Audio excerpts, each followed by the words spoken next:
Nice to see so many students in the engineering, and I understand apart from in this campus number of people are assembled in their auditorium. Can you hear me, all of you? Upshare, guys? Okay. So I'd like to greet Dr.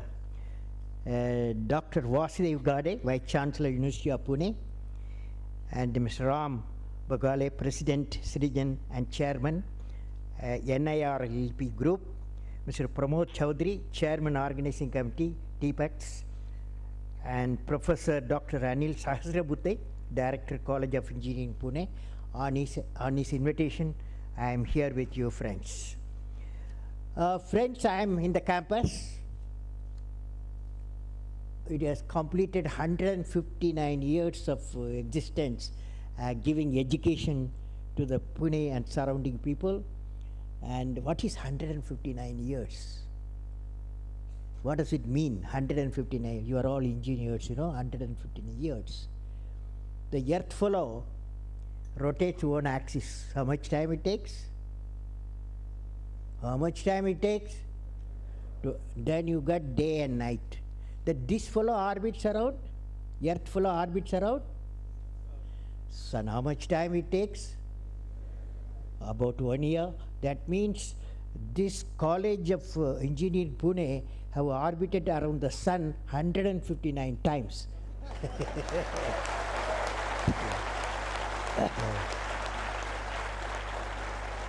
So I congratulate all of you to study and such important engineering institution. And friends, will you repeat with me what I'm saying? You are ready? Huh? You have taken breakfast? Okay. Be a lamp. Be a lamp. Be a lamp. Like be a lamp. Be a lamp. A lifeboat. And a ladder. Help.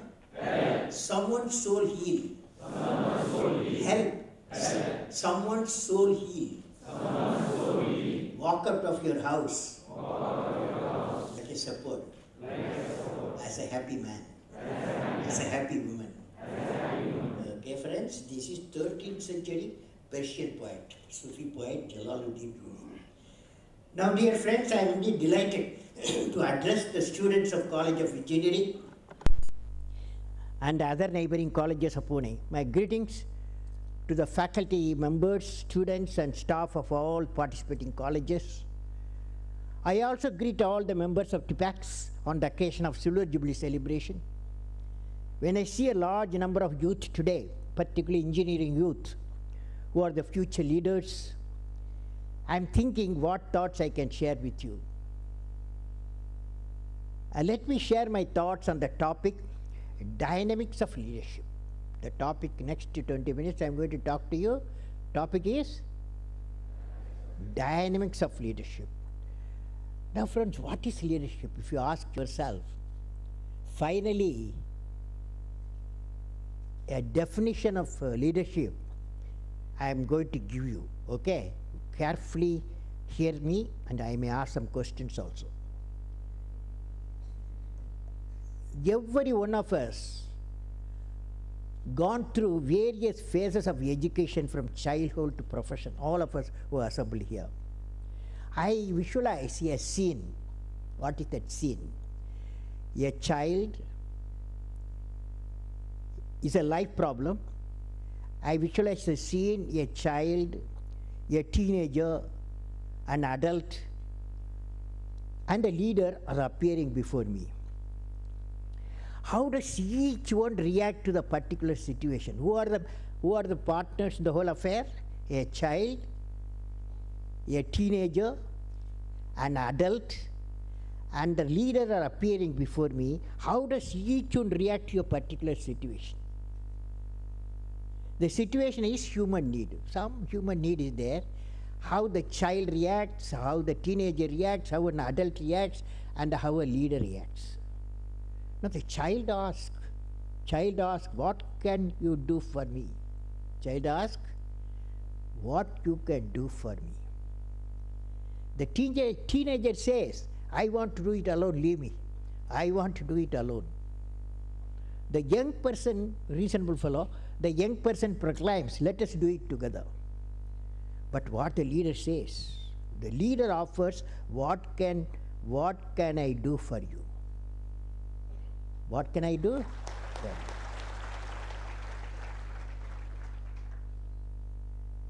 So the young who aspires to become a leader has to have a visionary leadership to transform the youth into a leader of transformation. What can you do for me to what can I do for you?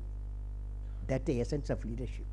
That is what can you do for me to what can I do for you? That if you learn that doctrine, we know what is leadership. Is it not? What is your feeling? What is your feeling? What can I give? The day you ask a question, what can I? All the trouble today in our country is, what you can give me? Is it that? What do you say? So real leadership, what great leaders preached in this nation, is about what can I give? So now when I see the future leaders, you are all one way or other, immediately you become a leader, or after 5 years or 10 years, in any field you have to be a leader. When I see the future leaders, I would like to share with you a poem which I recited in the Parliament 2004. At that time I was the president. Because I found that's essential to the parliamentarians. Both houses were there, nearly 700 guys were there. So both people were there, that is 700 members of the parliament at that time. What I recited in the Parliament 2004 is, this poem symbolizes the vision for the leaders of tomorrow. After all, what is Parliament? Parliament is intended to give the vision to the youth, is it not? There is no other task other than give a vision for the nation. So can you, if you don't mind, can you repeat with me a poem named called Vision? Okay, you are ready? At least young fellows you can repeat, okay? Ready. Name of the poem is the Vision. This all the parliament will also repeated with me, all the 700. The vision. I climbed and climbed. Where is the peak, my Lord? Where is the peak, my Lord? I plowed and plowed. Where is the knowledge treasure, my Lord? I sailed and sailed. Where is the island of peace, my Lord? Almighty, bless my nation with vision and sweat resulting into happiness. So dear friends, only the vision will make you great to achieve in whatever the field of your choice. The world in the 21st century will be a knowledge-based society with multiple opportunities naturally in nations, and you have to become the knowledge-driven.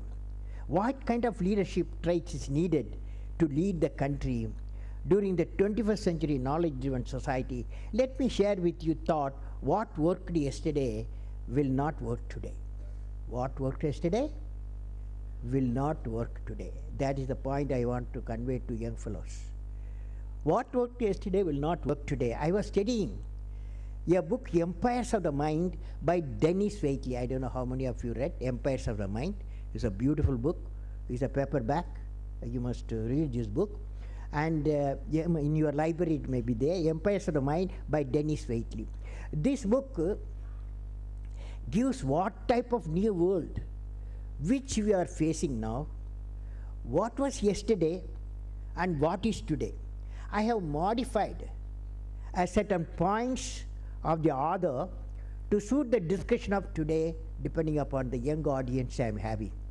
I have also added a third line which relates to the action of a leadership. The book especially says that what worked yesterday won't work today. Now what is the role, 10 points I have taken, what is the role of leadership in knowledge society? And you can work with me if you want. Number one was, yesterday natural resources defined the power. Yesterday natural resources defined the power. Today, yesterday natural resources defined the power. Today, your director, College of Engineers, got Anil Sahasrabuddhe, knowledge. Is it a knowledge? Yesterday, natural resources defined the power. Today, knowledge is the power. Today, yesterday, that means in the universities, engineering colleges, they have to teach leadership should empower itself with knowledge. Leadership without knowledge is a balloon without air. Now, yesterday, next point we are going. Yesterday, hierarchy was the model. Today, can you guess? Yes, yes? Yes, you have almost arrived. Today, synergy is the mandate. From hierarchy, cooperations are good on. So, yesterday, hierarchy was the model. Today, synergy is the mandate. That means leadership will be enabler for the intersection of multiple faculties toward the mission and goals. Yesterday, third point, yesterday, leaders commanded and controlled. Commander, he was a commander yesterday, leader. Commanded and controlled. Today, leaders empower and coach. They have to empower their people and coach, not commanding. It won't work in 21st century. That means leadership will enrich itself through exposure to the needs of a sustainable development. We have to work on, as I will be talking to you, sustainable development. Fourth point, fourth pillar of knowledge, yesterday shareholders came first. Today, yes? Today customers come first. That means leadership should inculcate sensitivity to the needs of all the stakeholders. Yesterday, fifth point, yesterday employees took orders. Boss will be there, employees will go, took the order. Today, team makes the decision. Today, a good institutions, team makes the decision. That means leadership will promote team spirit. Sixth point, yesterday seniority signifies status. Boss means senior person. Yesterday seniority signifies status. Today, very good, $100 sir, for you. Today creativity drives the status. He may be 15, 20, 25, as long as he or she has got the creativity, and that he or she will be the leader. So that means leadership will be judged by innovation and promote creativity. Seventh point, yesterday production determined availability. Yesterday production determined availability. Today competitiveness, yes. Today competitiveness is the key. That means leadership will constantly evolve more competitive with the knowledge, management and technology. Yesterday value was extra. Yesterday value was extra. Today value is everything. Leadership will have the priority, inculcate the value addition to every level. Yesterday everyone was a competitor. Today everyone is a customer. That means leadership will value feedback and action based on that. Last one, yesterday profits were earned through expediencies. Profits were earned through expediency. Today you have to work with integrity and succeed with integrity.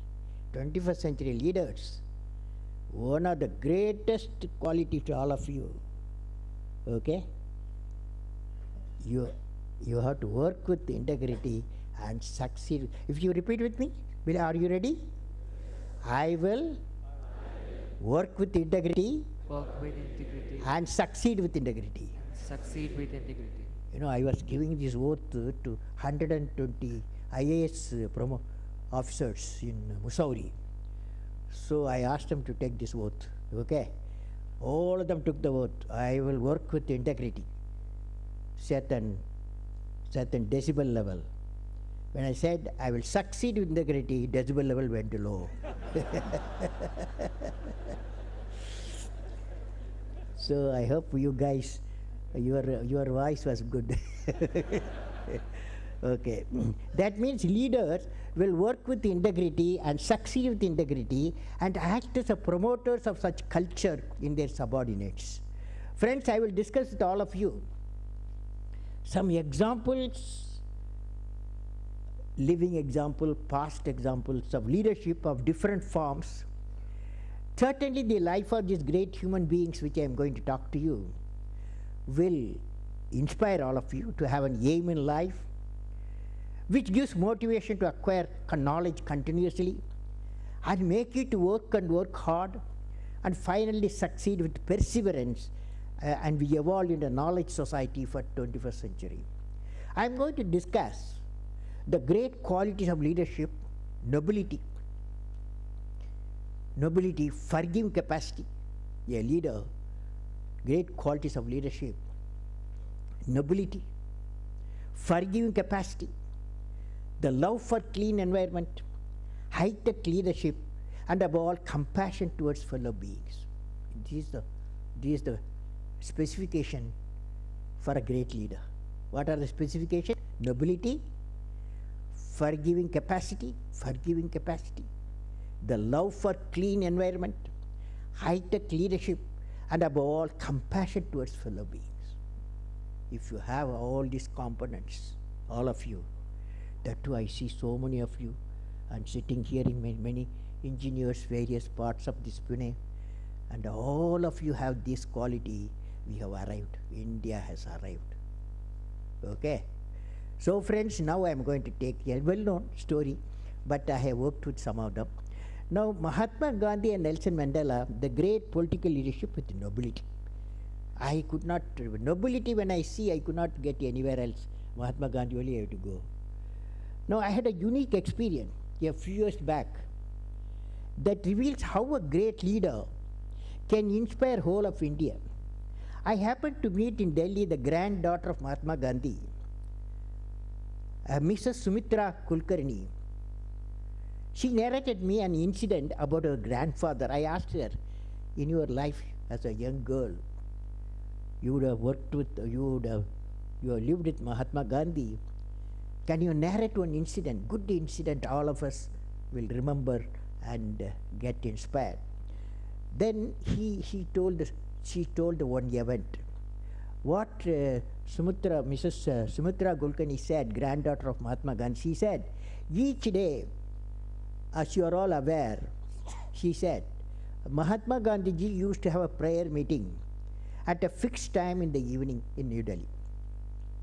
After the prayers, there will be a collection of voluntary gift for Harijan welfare. The devotees of Gandhi used to collect whatever given by the people for all sections, and this collection is counted by the supporting staff of Gandhiji family. That night, the amount so collected will be informed to Gandhiji before his dinner. The next day, a bankman will come for taking this money. Once the bankman reported that there was a discrepancy of a few paise in the money given to him and the money collected. What Mahatma Gandhi did? Mahatma Gandhi ji, on hearing this, went on fast, telling, this is the donation for the poor, we have to account for every paisa. See, what type of world we live. Dear friends, this act of righteousness should be practiced by all of us. On this day, as managers, leaders of tomorrow, all of you must dedicate yourself to practice righteousness in all our thoughts and action. Will you repeat with me? When there is righteousness in the heart, there is beauty in the character. Beauty in the character. So friends, I recall my traveling. Now I am give you something else. I recall my traveling on 16 September 2004 in a train powered by a steam engine in a first-class compartment of 1900s vintage, organized by Durban state of South Africa. Because I was, as a president visited, they gave me a train, a steam train what Mahatma Gandhi traveled. When the train was moving from one station to another, Mahatma Gandhi's struggle against apartheid system in South Africa was going through my mind. The train halted at Pietermaritzburg. the station, railway station, where the monster of apartheid bite Gandhiji on a cold winter night. He was evicted out of a first-class compartment because of the color of his skin. When I alighted at the Pietermaritzburg railway station, I saw a plaque, a board, a stone plaque, a railway station, which reads like this: in the vicinity of this plaque, M.K. Gandhi was evicted from a first-class compartment on the night of 7th June 1893. This incident changed the course of his life. He took up the fight against racial oppression. His active non-violence started from that date. This is actually, friends, this is the rebirth of Ahimsa Dharma after Kalinga War in 300 BC. Gandhi later developed the Ahimsa Dharma and gave India a powerful tool to win independence. Mahatma Gandhi was influenced by Abraham Lincoln's Gettysburg speech. Teaching of Gandhi came to inspire non-violent movement, notably in the USA under the civil rights leader Martin Luther King. Now, friends, it is a nobility. Now, freedom fight. Next one, the forgiveness. Forgiveness gives greatness. Forgiveness, whoever forgives, and he or she is great.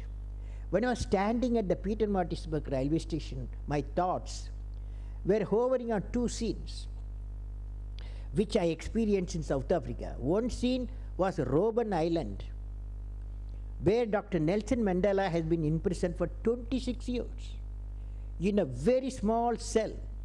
The other scene was the house of Dr. Nelson Mandela. Cape Town is famous for its Table Mountain, beautiful mountains. It has got three peaks called Table Peak, Devil Peak and Fake Peak. Between the peaks, it was a beautiful sight throughout the day. Sometimes dark clouds, sometimes white clouds embracing the peaks. Table Mountain is very close to the sea coast of Atlantic Ocean. I flew by helicopter to Robben Island from Cape Town in 10 minutes. When we reached the island, except sea roaring, the whole island was silent, symbolizing the thought, this is the place freedom of individual was chained. Mr. Ahmed Kachira, a South African who was a prisoner, co-prisoner with Dr. Nelson Mandela, received us at the island.